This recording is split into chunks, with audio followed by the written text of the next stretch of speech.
Welcome to the 1000 Nights and 1 Night. And now, when it was the 87th night, she said, It hath reached me, O auspicious king, that Zal-al-Makan ordered the chamberlain to bring out before him what had been the tribute of Damascus. And when he was shown the chests of money and rarities and jewels, he took them and parted them all amongst the troops till nothing was left. And the emirs kissed the ground before him and wished him long life, saying, Never saw we a king who gave the like of these gifts. Then all went away to their tents, and when it was morning he gave orders for marching. So they marched for 3 days, till on the 4th day they drew near to Baghdad. When they entered the city they found it decorated, and Zal-al-Makan, the sultan, went up to his father's palace, and sat down on the throne, whilst the emirs of the army, and the wazir Dandan, and the chamberlain of Damascus, stood between his hands. Then he bade his private secretary write a writ to his brother Sharrkan, acquainting him with all that had passed from first to last, and he concluded, As soon as thou hast read this letter, make ready thine affair, and join us with thine army, that we may turn to holy war upon the infidels, and take man-boat for our father, and wipe out the stain upon our honor. Then he folded the letter, and sealed it with his seal ring, and said to Minister Dandan, None shall carry this letter but thou, and it behoveth thee speak my brother fair, and say to him, If thou have a mind to thy father's kingdom, it is thine, and thy brother shall be the viceroy for thee in Damascus, for to this effect am I instructed by him. So the wazir went down from before him and made ready for this march. Then Zal-al-Makan bade set apart a magnificent house for the firemen, and he furnished it with the best of furniture, and long is the tale of that fireman. Presently Zal-al-Makan went out chasing and hunting, and he was returning to Baghdad. One of the emirs presented him with blood horses, and with beauteous handmaids whose description the tongue evades. One of the damsels pleased him, so he went in unto her, and knew her that night, and she conceived by him forthright. After a while, the wazir Dandan returned from his journey, bringing him news of his brother Sharrkan, that he was then on his way to him, and said, It were fitting that thou go forth to meet him. Zal-al-Makan replied, I hear, and I consent. And riding forth with his grandees a day's journey from Baghdad, he pitched his pavilions there awaiting his brother. The next morning appeared King Sharrkan amid the army of Syria, a horseman of a might, a lion fierce in fight, a proud and doughty knight. As the squadrons drew nigh and the dust clouds came hard, by and by the troops rode up with banners on high. Zal-al-Makan and those with him pushed forward to meet Sharrkan and his men, and when Zal-al-Makan saw his brother, he desired to dismount, but Sharrkan conjured him not to do on this wise, and himself footed it, and walked a few paces towards him. As soon as he reached Zal-al-Makan, the new sultan threw himself upon him, and Sharrkan embraced him, and wept with great weeping, and the twain condoled one with the other. Then they mounted and rode onward, they and their troops, till they reached Baghdad, where they alighted, and went up to the royal palace, and there they passed that night. And when the next morning came, Zal-al-Makan went forth and bade summon the troops from all parts, and proclaimed a holy war and a razzia. Then they awaited the coming of the levies from each quarter of the kingdom, and every one who came they entreated with honor, and promised him all manner of good, till in so doing a full month had sped, and the fighting men flocked to them in a continuous body. Then Sharrkan said to Zal-al-Makan, O my brother, tell me thy history. So he told him all that had befallen him from first to last, including the benevolent dealing of the firemen with him. Asked Sharrkan, Hast thou requited his kindness? And he answered, O my brother, I have not rewarded him as yet, but inshallah, I will recompense him whenas I return from this raid. And Shahrazad perceived the dawn of the day, and ceased saying her permitted say. And when it was the 88th night, she said, It hath reached me, O auspicious king, that Sharrkan asked his brother Zal al-Makan, Hast thou requited the fireman for his kindness? And he answered, O my brother, I have not rewarded him as yet, but inshallah, I will recompense him whereon we return from this raid and find to do so. Therewith Sharrkan was certified that his sister Nuzhat al-Zaman had told him the whole truth, but he concealed what had passed between them, and offered his salutation to her by her husband the chamberlain. She sent him back her greetings, calling down blessings on him, and inquiring about her daughter Kuzza Fakan, to which he replied that the maiden was well, and in the best of health and safety. Whereupon she praised Almighty Allah and gave him thanks. Then Sharrkan went to his brother and took counsel with him for departure. And Zal al-Makan said, O my brother, as soon as the army is complete and the Arabs have come in from all parts, we will march forth. So he made ready this commissariat, and prepared munitions of war, and went in to his wife, who was now 5 months gone with child. And he put upon her astrologers and mathematicians, to whom he appointed stipends and allowances. Then he set out 3 months after the arrival of the army of Syria, and as soon as the Arabs were come in, and the troops were assembled from all directions, and as he fared forth, he was followed by the warriors and the united host. Now the name of the general of the Dalam army was Rustam, and that of the general of the army of the Turks, Bahram. And Zal al-Makan marched in mid-host, and on his right was his brother Sharrkan, and on his left the chamberlain, his brother-in-law. So the squadrons broke up and pushed forward, and the battalions and the companies filed past in battle array till the whole army was in motion. They ceased not to fare on the space of a month, and each body dismounted as its own ground, and they rested every week 3 days, for the host was great. And they advanced in this order till they came to the country of the Greeks. Then the people of the villages and the hamlets and the poorer sort took fright at them, and fled to Constantinople.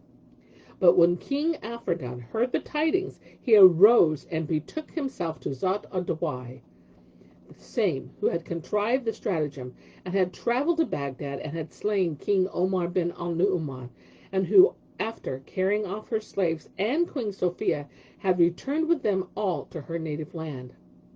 Now, when she had been restored to her son, the king of Greece, and felt herself safe, she said to King Hardab, Cool thine eyes, for I have avenged by blood the shame of thy daughter Abraza, and I have killed Omar bin al-Nu-uman, and have brought back Sophia. So now let us go to the king of Constantinople, and carry to him his daughter, and acquaint him with what hath happened, that all of us be on guard and prepare our forces. For I will fare with thee to King Afridun, lord of Constantinople. For I opine that the Moslems will not await our attack. Said Hardub, Tarry thou till they draw near our country, that we may make us ready meantime, and assemble our power. Accordingly, they took to levying their forces and preparing for war. And when the news of the Moslem advance reached them, they were prepared for defense. And Zat ad-Dawai had preceded them. Now, when she and her son arrived at Constantinople, the king of kings, Afridun, hearing of the approach of Hardub, king of the Greeks, came forth to him and asked him how it was that him and the cause of his visit. So Hardub acquainted him with the cunning doings of his mother, Zat ad-Dawai, and how she had slain the Moslem king and recovered from him Queen Sophia, and had said the Moslems have assembled their forces and are on their way to attack us. Wherefore, it behoveth that we join hands in single band and meet them. Now King Afridun rejoiced in the return of his daughter, and the killing of King Omar bin al-Nu-uman. And he sent all countries seeking succor, and acquainting the folk with the cause of slaying the Moslem king. So the Nazarene flocked to him, and 3 months were not passed ere the army of the Greeks was complete. Besides, there joined themselves to them the Franks from all their lands, the French, the Germans, and the Ragasans, with men of Zara, Venetians, Genoese, and all the host of the yellow faces. And when the gathering was at its full, earth was straitened on them by reason of their multitude. Then Afridun, the great king, ordered a march. So they set out and ceased not to defile through the days for 10 days. They fared on till they reached the weighty height, al-Nu-uman, a broad-sided vale, heart of the salt sea, where they halted 3 days. On the fourth they were about to set out again, when news came from the army of al-Islam on their priests, and the defenders of the faith of Mohammed of men the best. So they halted in it other 3 days, and on the 8th they espied a dust cloud, which towered till it walled the whole land. Nor was an hour of the day past ere that dust began to drift, and was torn to shreds in the lift, and pierced through its shades the starry radiance of lamps, and the white levin of blades.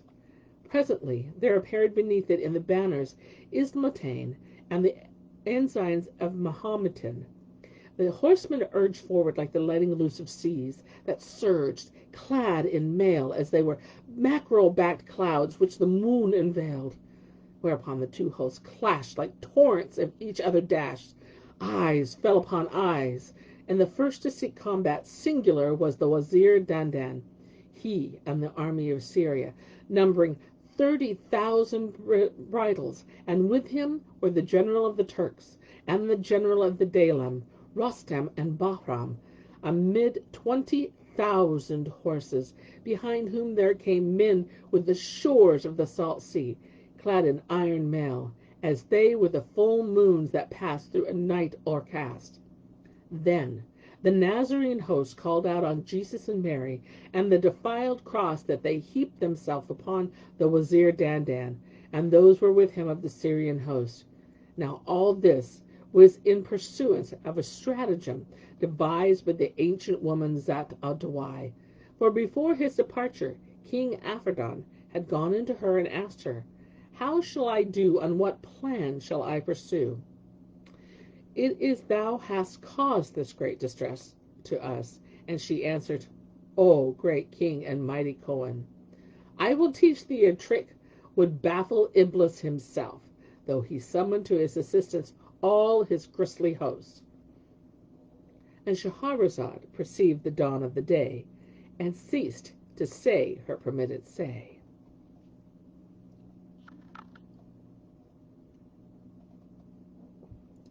Now, when it was the 89th night, she said, "It hath reached me, O auspicious King. All this was a stratagem of an ancient woman, for that the King before his departure had gone to her and asked, 'How shall I do, and what plan shall I pursue? It is thou hast cast this great distress on us.' And she had answered, 'O great King and mighty Cohen, I will teach thee a trick would baffle the devil himself, if he summoned to his assistance all his grisly host.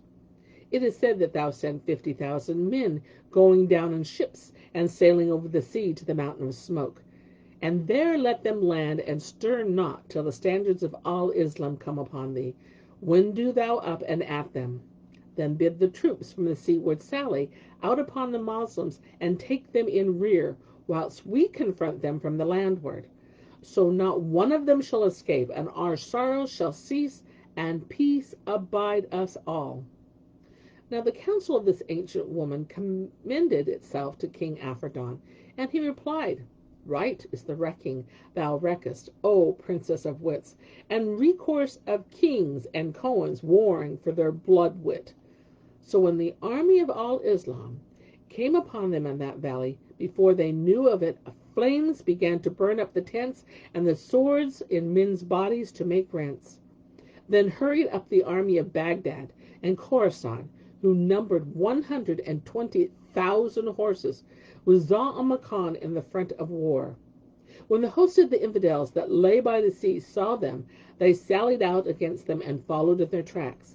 And when Zau-al-Makan espied this, he cried out to his men, "Turn back to the infidels, O people of the chosen apostle, and slay those who deny and hate the authority of the compassionating the compassionate." So they turned, and they fought with the Christians.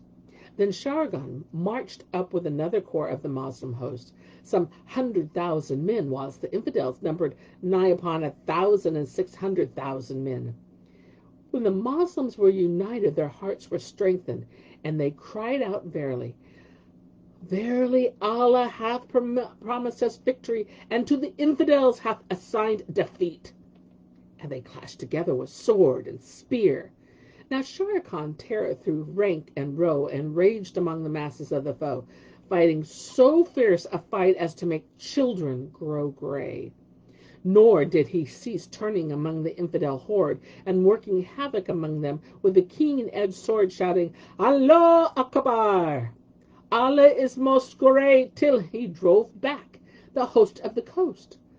Then failed the force of the foe, and Allah gave victory to the faith of al-Islam. And folk fought folk, drunken without strong drink, till they slew of the infidels in this affair 45,000, which of the Moslems but 3,500 fell. Moreover, the lion of the faith, King Shere Khan, and his brother Zal-Makan, slept not that night, but occupied themselves with congratulating their braves, and without looking to the wounded, and with assuring the army of victory and salvation and promise of reward in the world to come. Thus far concerning the Moslems, but as regards King Afridun, Lord of Constantinople, and sovereign of Rome, and Zat ad-Dawai, they assembled the emirs of the host, and said to them, Verily, we had worked our will and solaced our hearts, but our overconfidence in our numbers, and that only defeated us. Then quoth to them the Ancient One of the Lady of Calamities, In very sooth, naught shall profit you, except ye draw you nigh unto the Messiah, and put your trust in the true belief. For by the virtue of the Messiah, the whole strength of the Moslem host lieth in the Satan, King Shere Khan. Tomorrow, said King Afridun, I have resolved to draw up a little battle array, and to send out against them that redoubtable cavalier Luka bin Shamlat. For if King Shere Khan came forth as a champion to fight single-handed, our man will slay him, and will slay the other Moslem knights till no one is left. And I propose this night to sacre you all with holy incense. When the emirs heard these words, they kissed the ground before him. Now the incense which he designated was the excrement from the chief patriarch, the denier, the defiler of the truth. And they sought for it with such instance, and they so highly valued it, that the high priests of the Greeks used to send it to all the countries of the Christians in silken wraps, after mixing it with musk and ambergris. Hearing of it, the kings would pay 1,000 gold pieces for every dram, and they sent for and sought it out to fumigate brides withal. And the chief priests and the great kings were wont to use a little of it as a colyum for the eyes, or as a remedy in sickness and colic. And the patriarchs used to mix it with their own skite with it, and for that skite of the chief patriarch could not suffice for 10 countries. So as soon as dawn was seen, and the morning shone with its shine and sheen, the horsemen ran to their spears full keen, and King Afridun and Scheherazade perceived the dawn of the day, and ceased her permitted say. And now, when it was the full 90th night, she said, It hath reached me, O auspicious king. As soon as dawn was seen, and the morning shone with its shine and sheen, the horsemen ran to their spears full keen, and King Afridun summoned his chief, knights and nobles, and invested with them dresses of honor, and then drawing the sign of the cross on their brows, incensed them with the incense, which as aforementioned was the skite of the chief patriarch, the Cohen, the Herrick. These incensing done, he called for Luka bin Shamlat, surnamed the Sword of the Messiah, and after fumigating him and rubbing his palate with the holy myrrh, caused him to snuff it, and smeared his cheeks, and anointed his mustache with the rest. Now, there was no stouter champion in the land of Roum than this accursed Luka, nor any better at bending of bow, or sway of sword, or lunge with lance, or the day of devoir. But he was foul of favour, for his face was as the face of an ass, his shape that of an ape, and his look as the look of a malignant snake. His presence was grievous, than parting than that of the beloved make. And the blacker than night was his blackness, and more fetid than the lion was his breath for foulness. More crooked than a bow was his crookedness, and grimmer than the leopard was his ugliness. And he was branded with the mark of the infidels on his face. After this, he came up to the king Aphrodon, and kissed his feet, and stood before him. And the king said to him, I desire that thou go out against Sharrkan, king of Damascus, son of Omar bin al-Nu-uman, and deliver us from his affliction. Quoth Luca, hearkening and obedience. And the king made the sign of the cross on his forehead, and felt assured of help from heaven being near hand. Then Luca went out from the presence, and there cursed one mounted a sorrel horse. He was clad in a red robe, and a hauberk of gold set with jewels, and he bore a Triton spear, as he were Iblis, the damned on the day of the drewing out his host war at Darien. Then he rode forward, he and his horde of infidels, even as though they were driving to the fire, preceded by a herald crying aloud in the Arabic tongue and saying, Ho, sect of Mohammed! Upon which there be salutation and salvation. Let none of you come out but your champion Sharrkan, the sword of al-Islam, Lord of Damascus in Sham. Nor had he made an end of speaking when arose a tumult in the plain. All the people heard the strain, and the whole moving bodies of the armies twain called the mind the day of complain. Then the cowards trembled, and all necks turned towards the sound, and lo, it was King Sharrkan, son of King Omar bin al-Nu-uman. For when his brother Zal-Makan saw that accursed one push out on the plain, and heard the pursuivant, he turned to Sharrkan and said to him, Of a surety they seek for thee, said he. Should it be so, 'twere most pleasing to me. So, when they were sure of the matter, and heard the herald crying in the plain, Let none of you come out again except Sharrkan, they knew this cursed Luca to be the champion of the land of Roum, who had sworn to sweep the earth clean of Moslems. Now he was one of the greatest of villains, a wretch who caused hearts to pain, and the Damalites, Turks, and Kurds dreaded his mighty and main. Presently Sharrkan drave at him like a lion, angry, grim, mounted on a courier's, like a wild gazelle flying snell and slim, and coming nigh to him made the spear he hent to shake as it were a darting snake, and recited these couplets. I have a sorrel steed, whose pride is fain to bear the rein, shall give thee what thou likest not, and make thee feel his mane. I have a handy liber spear, full bright and keen of point, upon whose shaft the dam of death her throny seat hath ta'en.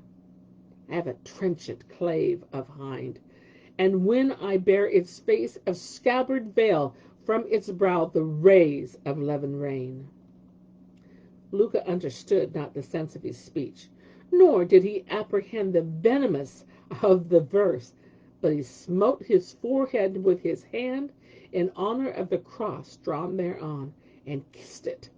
Then he couched his throw spear and ran at Sharrkan. But first he tossed the javelin with one hand in air in such height that it was lost to the spectator's sight, and catching it with the other hand, as do the jugglers, hurled it at Sharrkan. It flew from his grasp like a shooting star, and folk clamored and feared for Sharrkan. But as the spear flew near him, he put out his hand and caught it in full flight, to the amazement of all who saw the sight.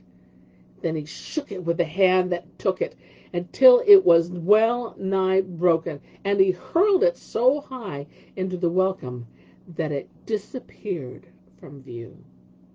As it descended, he caught it again with the other hand in less than the twinkling of an eye, and cried out from his heart core, saying, "By the truth of him who created the sevenfold skies, I will assuredly make this cursed wight a byword for mankind to despise."